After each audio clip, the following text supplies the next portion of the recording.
There are hundreds of Kovaaks benchmarks, but most are either outdated, bad, or a waste of time. In this video, I'll show you the ones that actually matter. The benchmarks that build real mouse control and translate directly into your game. Let's start with the most important ones, the general benchmarks. You probably already know Voltaic. It's by far the most popular, and for good reason.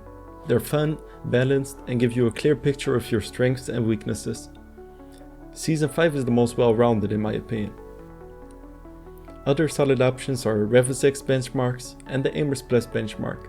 Same idea, they test all categories and they're great if you want a clean overview of your aim skill. Next up, the Viscos benchmarks.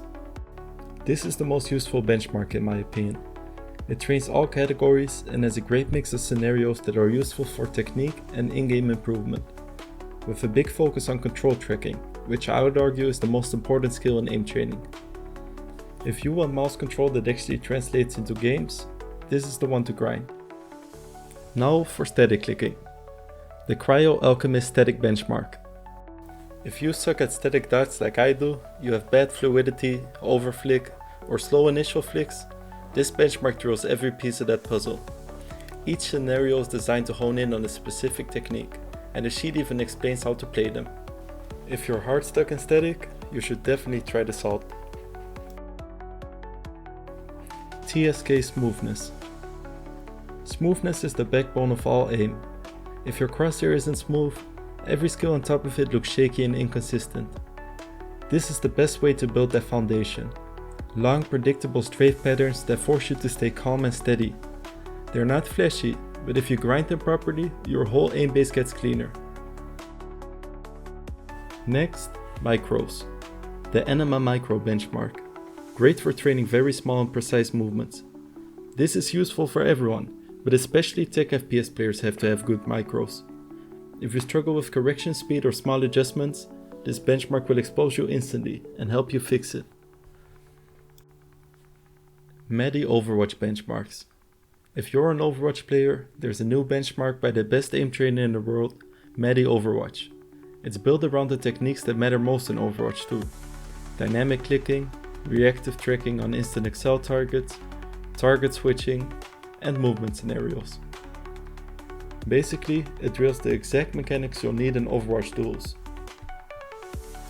And finally, if you want to improve your speed, there's the AimSpeed benchmarks. Pure target switching, trying to go faster and faster. This one is especially useful for games like Call of Duty or Battlefield, and to make people think you're hacking. Wow, I flicked straight at that guy through the wall. Oopsie. There are also other less mainstream benchmarks worth looking at, like the Aimerz General benchmark and the Angelic TacFPS benchmark, which is designed more for TacFPS titles like Valorant and CS2. I've highlighted the benchmarks I think are the most important, but nowadays there are a lot more out there. I'll leave extra links in the description, including a site that automatically tracks your benchmark progress and lists most benchmarks, a massive Google sheet called Ego Bench by Worthless God that combines almost everything into one, and Fork's custom benchmark tool if you want to build your own. Benchmarks aren't magic. They don't replace grinding scenarios or practicing in your game, but the right ones save you months of wasted time because they target the fundamentals directly. I'll leave you all the links below. If you found this useful, drop a like, and if you have your own favorite benchmark I missed, let me know in the comments. Thanks for watching.